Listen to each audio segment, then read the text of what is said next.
Chapter 21. The New England Holiday. It chimes in the morning of the day on which the new governor was to receive his office at the hands of the people. Hester Prynne and little Pearl came into the marketplace. It was already thronged with the craftsmen and other plebeian inhabitants of the town, in considerable numbers, among whom, likewise, were many rough figures, whose attire of deerskins marked them as belonging to some of the forest settlements which surrounded the little metropolis of the colony. On this public holiday, as on all other occasions, for 7 years past, Hester was clad in a garment of coarse gray cloth. Not more by its hue than by some indescribable peculiarity in its fashion, it had the effect of making her fade personally out of sight and outline, while, again, the scarlet letter brought her back from this twilight indistinctness and revealed her under the moral aspect of its own illumination. Her face, so long familiar to the townspeople, showed the marble quietude which they were accustomed to behold there. It was like a mask, or, rather, like the frozen calmness of a dead woman's features, owing this dreary resemblance to the fact that Hester was actually dead, in respect to any claim of sympathy, and had departed out of the world with which she still seemed to mingle. It might be, on this one day, that there was an expression unseen before, nor, indeed, vivid enough to be detected now, unless some preternaturally gifted observer should have first read the heart, and have afterwards sought a corresponding development in the countenance and mien. Such a spiritual seer might have conceived that, after sustaining the gaze of the multitude through 7 miserable years as a necessity, a penance, and something which it was a stern religion to endure, she now, for one last time more, encountered it freely and voluntarily, in order to convert what had so long been agony into a kind of triumph. Look your last on the scarlet letter and its wearer. The people's victim and lifelong bondslave, as they fancied her, might say to them, "Yet a little while, and she will be beyond your reach. A few hours longer, and the deep, mysterious ocean will quench and hide forever the symbol which ye have caused to burn upon her bosom."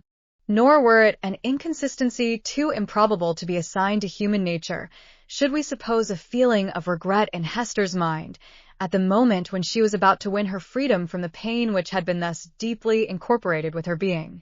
Might there not be an irresistible desire to quaff a last, long, breathless draught of the cup of wormwood and aloes, with which nearly all her years of womanhood had been perpetually flavored?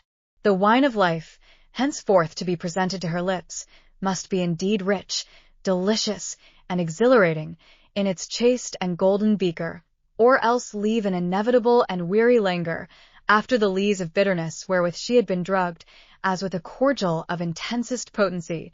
Pearl was decked out with airy gaiety. It would have been impossible to guess that this bright and sunny apparition owed its existence to the shape of gloomy gray, or that a fancy, at once so gorgeous and so delicate as must have been requisite to contrive the child's apparel, was the same that had achieved a task perhaps more difficult, in imparting so distinct a peculiarity to Hester's simple robe.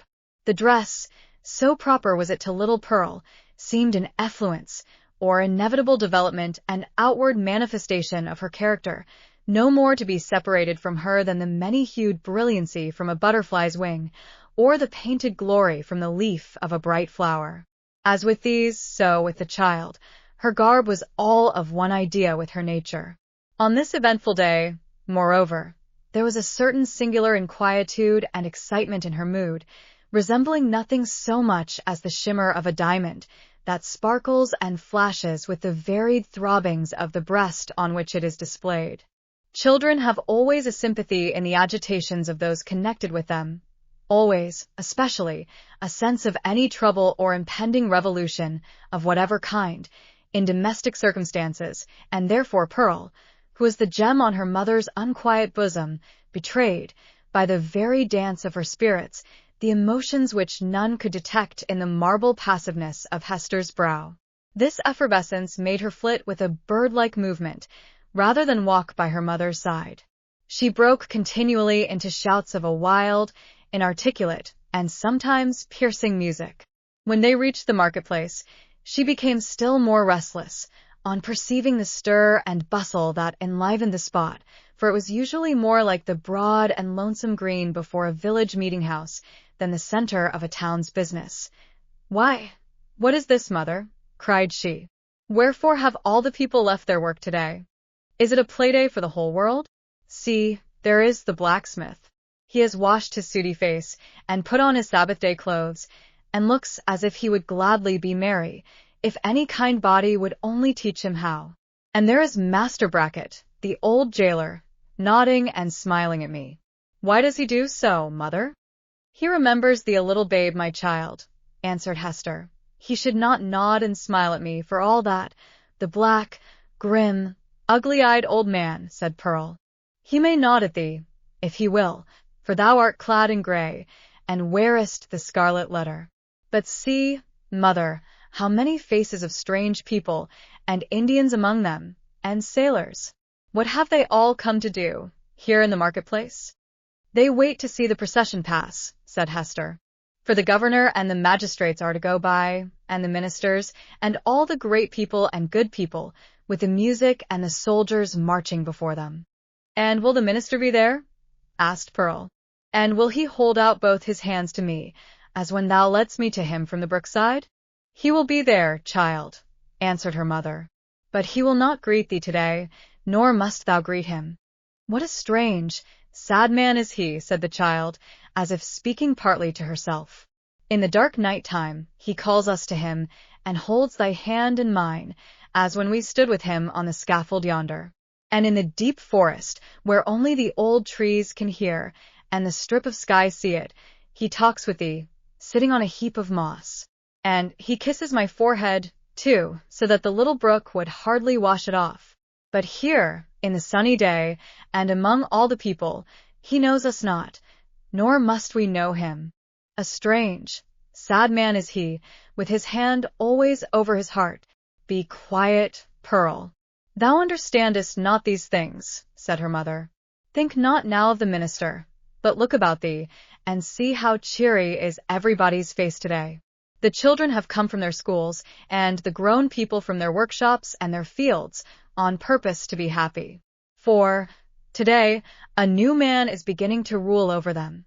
And so, as has been the custom of mankind ever since a nation was first gathered, they make merry and rejoice, as if a good and golden year were at length to pass over the poor old world."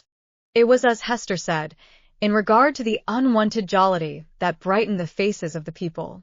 Into this festal season of the year, as it already was, and continued to be during the greater part of 2 centuries, the Puritans compressed whatever mirth and public joy they deemed allowable to human infirmity, thereby so far dispelling the customary cloud, that, for the space of a single holiday, they appeared scarcely more grave than most other communities at a period of general affliction. But we perhaps exaggerate the gray or sable tinge, which undoubtedly characterized the mood and manners of the age. The persons now in the marketplace of Boston had not been born to an inheritance of puritanic gloom. They were native Englishmen, whose fathers had lived in the sunny richness of the Elizabethan epoch, a time when the life of England, viewed as one great mass, would appear to have been as stately, magnificent, and joyous as the world has ever witnessed. Had they followed their hereditary taste, the New England settlers would have illustrated all events of public importance by bonfires, banquets, pageantries, and processions. Nor would it have been impracticable, in the observance of majestic ceremonies, to combine mirthful recreation with solemnity, and give, as it were, a grotesque and brilliant embroidery to the great robe of state which a nation, at such festivals, puts on. There was some shadow of an attempt of this kind in the mode of celebrating the day on which the political year of the colony commenced. The dim reflection of a remembered splendor, a colorless and manifold diluted repetition of what they had beheld in proud old London, we will not say at a royal coronation, but at a Lord Mayor's show, might be traced in the customs which our forefathers instituted, with reference to the annual installation of magistrates. The fathers and founders of the Commonwealth, the statesman, the priest, and the soldier, deemed it a duty then to assume the outward state and majesty, which, in accordance with antique style, was looked upon as the proper garb of public or social eminence. All came forth, to move in procession before the people's eye, and thus impart a needed dignity to the simple framework of a government so newly constructed. Then, too, the people were countenanced, if not encouraged, in relaxing the severe and close application to their various modes of rugged industry, which, at all other times, seemed of the same piece and material with their religion. Here, it is true, were none of the applicances which popular merriment would so readily have found in the England of Elizabeth's time, or that of James. No rude shows of a theatrical kind, no minstrel, with his harp and legendary ballad, nor gleeman, with an ape dancing to his music, no juggler, with his tricks of mimic witchcraft, no Merry Andrew, to stir up the multitude with jests, perhaps hundreds of years old, but still effective, by their appeals to the very broadest sources of mirthful sympathy.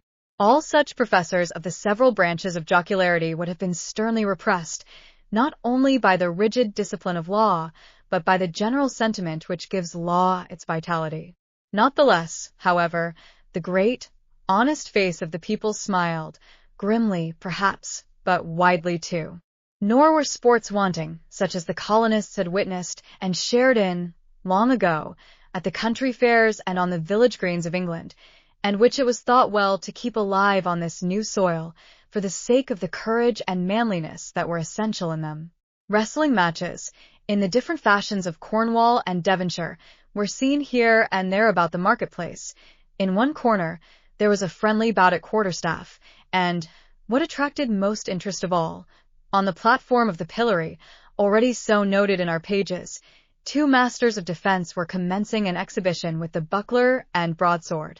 But, much to the disappointment of the crowd, this latter business was broken off by the interposition of the town beadle, who had no idea of permitting the majesty of the law to be violated by such an abuse of one of its consecrated places. It may not be too much to affirm, on the whole, the people being then in the first stages of joyless deportment, and the offspring of sires who had known how to be merry in their day, that they would compare favorably, in point of holiday-keeping, with their descendants, even at so long an interval as ourselves. Their immediate posterity, the generation next to the early emigrants, wore the blackest shade of Puritanism, and so darkened the national visage with it, that all the subsequent years have not sufficed to clear it up.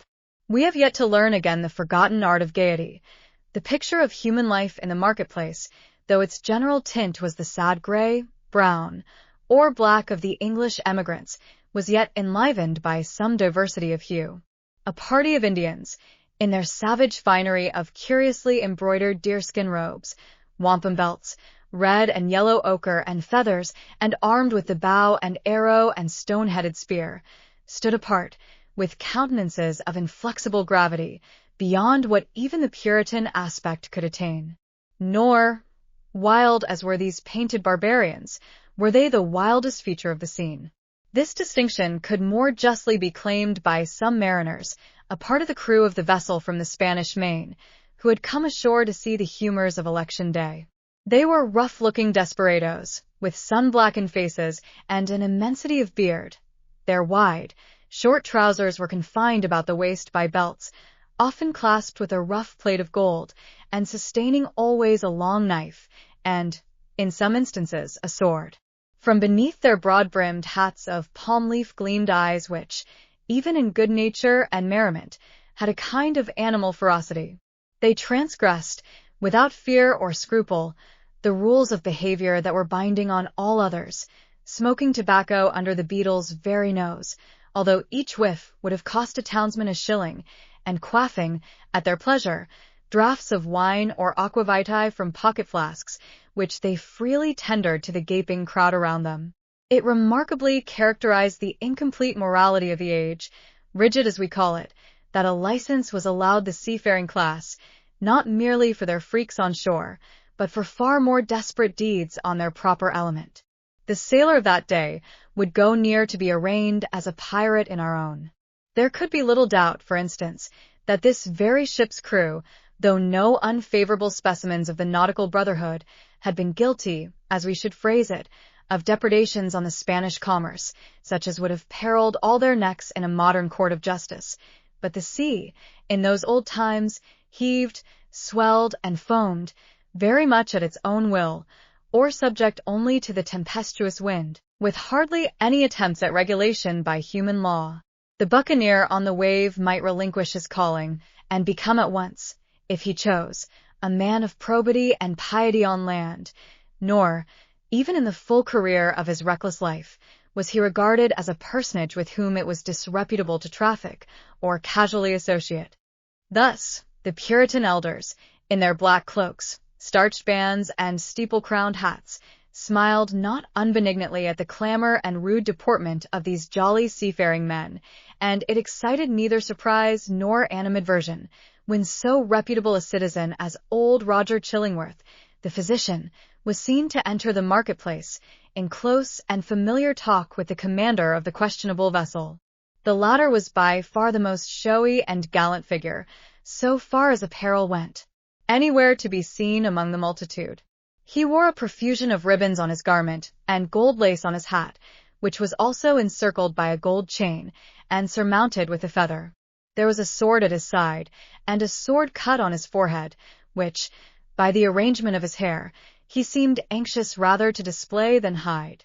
A landsman could hardly have worn this garb and shown this face, and worn and shown them both with such a galliard air, without undergoing stern question before a magistrate, and probably incurring fine or imprisonment, or perhaps an exhibition in the stocks. As regarded the shipmaster, however, all was looked upon as pertaining to the character, as to a fish his glistening scales. After parting from the physician, the commander of the Bristol ship strolled idly through the marketplace, until, happening to approach the spot where Hester Prynne was standing, he appeared to recognize, and did not hesitate to address her. As was usually the case wherever Hester stood, a small vacant area, a sort of magic circle, had formed itself about her, into which, though the people were elbowing one another at a little distance, none ventured, or felt disposed to intrude. It was a forcible type of the moral solitude in which the Scarlet Letter enveloped its fated wearer, partly by her own reserve, and partly by the instinctive, though no longer so unkindly, withdrawal of her fellow creatures. Now, if never before, it answered a good purpose, by enabling Hester and the seaman to speak together without risk of being overheard, and so changed was Hester Prynne's repute before the public, that the matron in town most eminent for rigid morality could not have held such intercourse with less result of scandal than herself. "So, mistress," said the mariner, "I must bid the steward make ready one more berth than you bargained for. No fear of scurvy or ship fever this voyage. What with the ship surgeon and this other doctor, our only danger will be from drug or pill, more by token, as there is a lot of apothecary stuff aboard, which I traded for with a Spanish vessel." "What mean you?" inquired Hester, startled more than she permitted to appear. "Have you another passenger?" "Why, know you not," cried the shipmaster, "that this physician here, Chillingworth he calls himself, is minded to try my cabin fare with you? You must have known it, for he tells me he is of your party, and a close friend to the gentleman you spoke of, he that is in peril from these sour old Puritan rulers." "They know each other well, indeed," replied Hester, with a mien of calmness, though in the utmost consternation.